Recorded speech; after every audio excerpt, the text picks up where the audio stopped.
Good morning class 10th student. अब हम बड़े भाई साहब कहानी शुरू करने से पहले आपको पाठ प्रवेश के बारे में कुछ जानकारी देंगे।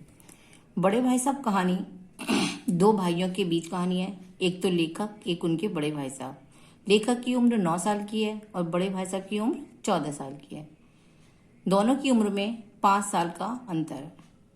बड़े भाई साहब हरदम पढ़ते रहते हैं, लेकिन उनका मन भी पढ़ाई में नहीं लगता है। वे हरदम कॉपी किताब खोले तो बैठे रहते हैं, लेकिन कॉपी पर कभी चिड़ियों के, कभी बिल्ली के, कभी कुत्तों के चित्र बनाते रहते हैं।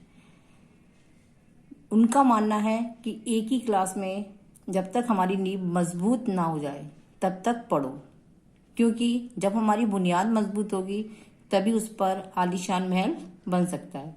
यानी कि जब हम एक ही क्लास में अपना कि कोई भी विषय मजबूत मीन्स अच्छी तरह से उसका ज्ञान प्राप्त नहीं कर लेंगे, तब तक हमारा फ्यूचर अच्छा नहीं होगा। अब देखिए, आप इसमें बताया गया है कि अभी तुम छोटे हो, इसलिए इस काम में हाथ मत डालो।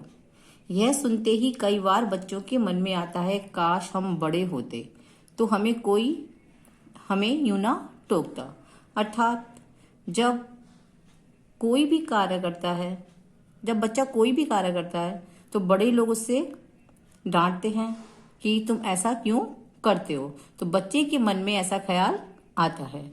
लेकिन इस भुलावे में ना रहिएगा, क्योंकि बड़े होने से कुछ भी करने का अधिकार नहीं मिल जाता। अगर आप बड़े हैं तो आपको इतनी छूट नहीं मिल जाती कि आप जो मर्जी आए करें।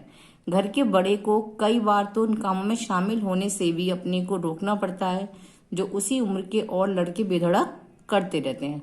अर्थात घर में जो व्यक्ति बड़ा होता है वो अपने छोटों का भी ध्यान रखता है।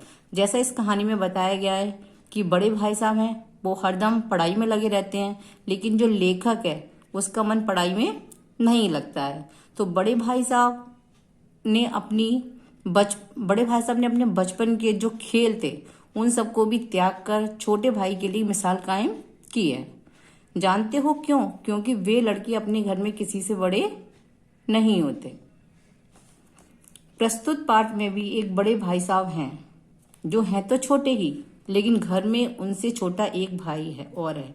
यानी कि लेखक के बड़े भाई साहब हैं, उनसे छोटा लेखक है।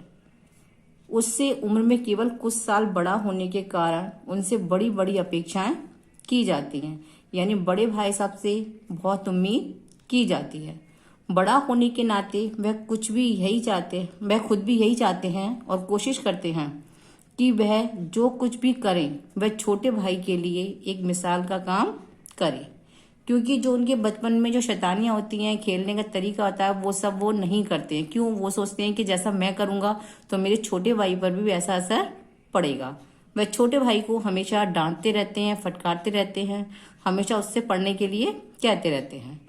इस आदर्श स्थिति को बनाए रखने के फेर में, आदर्श स्थिति मीन्स अच्छी स्थिति, अपनी स्थिति को अच्छी तरह बनाए रखने के फेर में वे बड़े भाई साहब का बचपना तिरोहित हो जाता है। यानी बड़े भाई साहब का जो बचपन में खेलने का समय था, खेल कूद करने का समय था, वो सब छोटे भाई को अच्छा बनाने के लिए तिरोहित में समाप्त हो जाता है।